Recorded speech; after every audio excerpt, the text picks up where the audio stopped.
الحمدللہ رب العالمین والصلاة والسلام علی سید المرسلین اما بعد فاعوذ باللہ من الشیطان الرجیم بسم اللہ الرحمن الرحیم۔ اللہ کے نام سے شروع کرتی ہوں جو بہت ہی مہربان اور نہایت ہی رحم کرنے والا ہے۔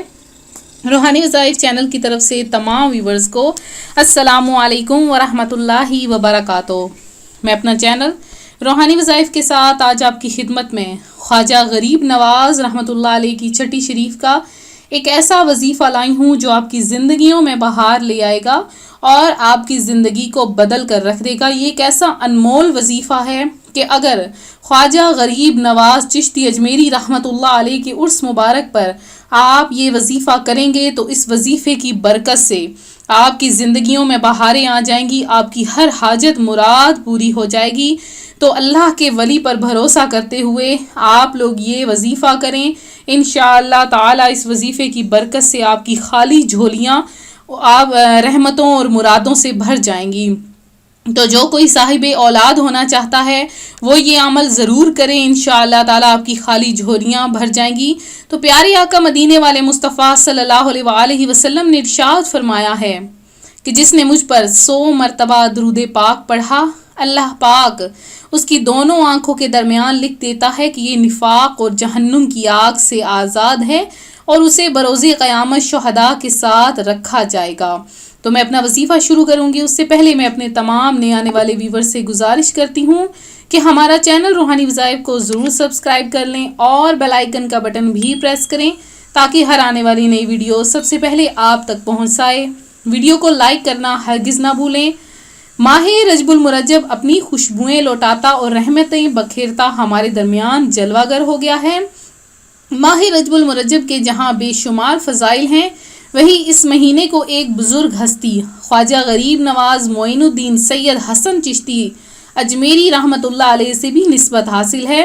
اسی مناسبت سے آج کی ہم ویڈیو میں آپ کو سلطان ہند خواجہ غریب نواز رحمۃ اللہ علیہ کی سیرت مبارکہ کی بھی مختلف جھلکیاں دکھائیں گے اور آپ کے اوصاف بھی بتائیں گے۔ تو خواجہ غریب نواز رحمۃ اللہ علیہ کے عرس مبارک کی برکتیں پانے کے لیے آج کی ویڈیو ضرور دیکھیں اور ویڈیو کو شیئر بھی کریں۔ حضرت خواجہ غریب نواز رحمۃ اللہ علیہ کی عمر شریف جب 15 سال کی ہوئی تو والد گرامی کا سایہ شفقت سر سے اٹھ گیا۔ وراثت میں ایک باغ اور ایک پن چکی ملی، اسی کو اپنے لیے روزی کا ذریعہ بنایا۔ خود ہی باغ کی حفاظت کرتے اور اس کے درختوں کو پانی دیتے۔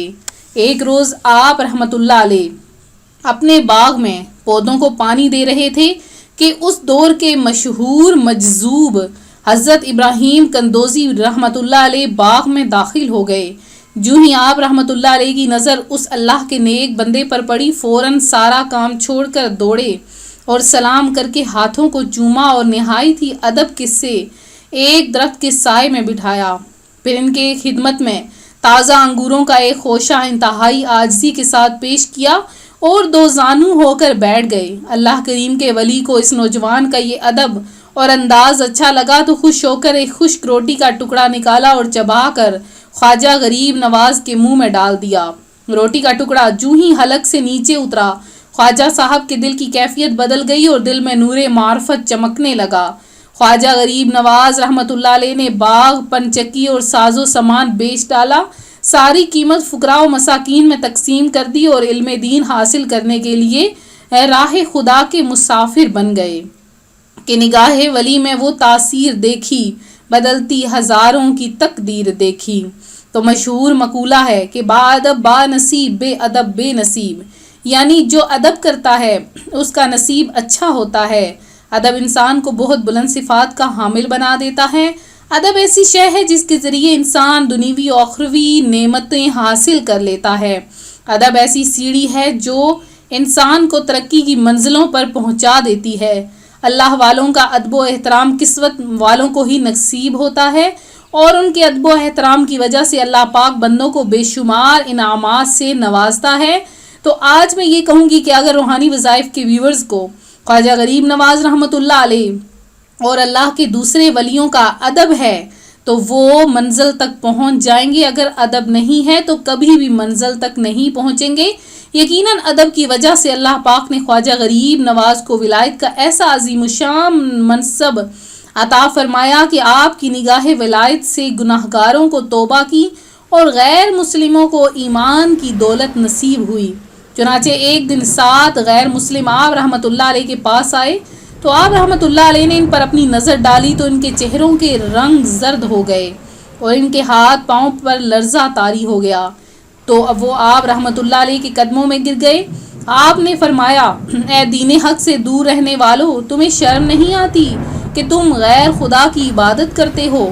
انہوں نے کہا ہم آپ کی عبادت اس لیے کرتے ہیں تاکہ یہ قیامت کے دن ہمیں نہ جلائے. آپ رحمۃ اللہ علیہ نے فرمایا جب تک اللہ کریم کی عبادت نہیں کرو گے آتش دوزخ سے نہیں بچ سکو گے. انہوں نے کہا اگر آگ آپ کو نہ جلائے تو ہم مسلمان ہو جائیں گے. آپ رحمۃ اللہ علیہ نے فرمایا آگ تو میرے جوتے کو بھی نہیں جلا سکتی. یہ فرما کر آپ رحمۃ اللہ علیہ نے اپنا جوتا آگ میں ڈال دیا اور فرمایا اے آگ میرے جوتے کو نہ جلانا. یہ کہہ کر آگ ٹھنڈی ہو گئی اور غیب سے ایک آواز آئی جو سب حاضرین نے سنی کہ آگ کی کیا مجال کہ میرے دوست کا جوتا جلائے. چنانچہ یہ سارا منظر دیکھ کر وہ غیر مسلم فوراً کلمہ پڑھ کر مسلمان ہو گئے اور خواجہ صاحب کی خدمت میں رہ کر اولیاء کاملین بن گئے. اللہ کریم نے خواجہ غریب نواز کو کس قدر شان و عظمت سے نوازا کہ آپ کی نظر عنایت سے ان مسلموں کے دل میں ایمان کی روشنی داخل ہو گئی. اور اللہ کریم کے نیک بندے ہوتے ہیں، ان کو رب کریم کی طرف سے بے شمار انعامات و اکرامات عطا ہوتے ہیں. تو جیسے کہ خواجہ غریب نواز کی چھٹی شریف آ رہی ہے تو آپ نے خواجہ غریب نواز کی چھٹی شریف پر درج ذیل عبادات کرنی ہے، نماز پڑھنی ہے، تلاوت قرآن پاک کرنی ہے، کیونکہ جو اولیاء کرام ہوتے ہیں وہ اپنے عرس مبارک پر اپنے مریدین کی طرف خاص متوجہ ہوتے ہیں. تو اگر ان کے عرس مبارک پر ان کے وسیلہ مانگ کے اللہ سے کچھ مانگا جائے تو وہ اللہ سے بھی جھگڑ کر اپنے مریدین کے لیے وہ چیز عطا کروا دیتے ہیں. تو آپ چاہتے ہیں کہ خواجہ غریب نواز رحمۃ اللہ علیہ کے عرس مبارک پر آپ کو وہ چیز مل جائے جو صدیوں سے آپ کی خواہش ہے، تو آپ لوگ خواجہ غریب نواز چشتی اجمیری رحمۃ اللہ علیہ کے عرس مبارک پر مانگ لیں جو مانگنا ہے، کیونکہ یہ جھولیاں بھرنا تو رب کریم کا کام ہے، وہ تو اپنے بندوں کی جھولیاں ضرور بھر دیتا ہے. تو آج ہم جو خواجہ معین الدین چشتی اجمیری رحمۃ اللہ علیہ کے عرس مبارک پر وظیفہ لائے ہیں وہ بہت ہی باکمال وظیفہ ہے اور وہ ایسا وظیفہ ہے جو آپ کو ہر چیز عطا کر دے گا.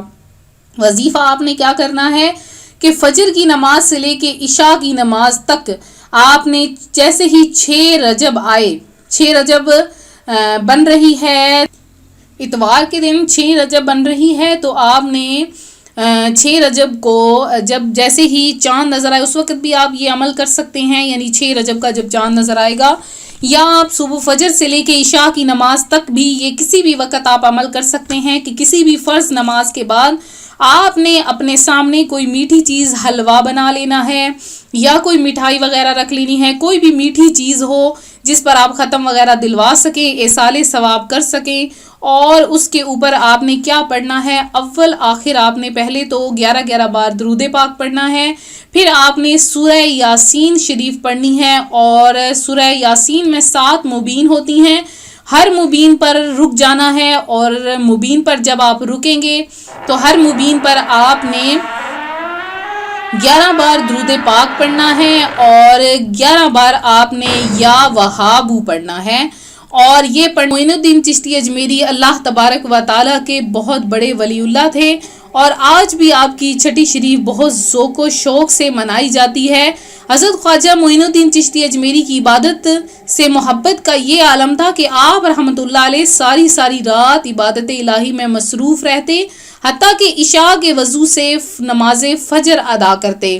آپ رحمۃ اللہ علیہ کو تلاوت قرآن سے اس قدر محبت و لگن تھی کہ دن میں 2 قرآن پاک ختم کر لیتے اور دوران سفر بھی قرآن پاک کی تلاوت جاری رہتی تھی. تو خواجہ معین الدین چشتی اجمیری سے محبت رکھنے والے بھی آپ کے نقش قدم پر چلیں۔ میں امید کرتی ہوں میرا آج کا یہ روحانی وظیفہ آپ کو پسند آیا ہوگا۔ اسی طرح سے مزید روحانی وظائف حاصل کرنے کے لیے ہمارا چینل روحانی وظائف کو سبسکرائب کر لیں اور بیل آئیکن کا بٹن بھی پریس کر لیں۔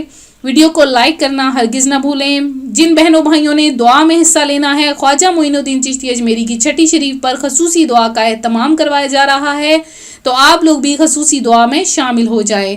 ملتے ہیں اپنے اگلے وظیفے کے ساتھ۔ دعاؤں میں یاد رکھیے گا، اپنا خیال رکھیے گا۔ فی امان اللہ۔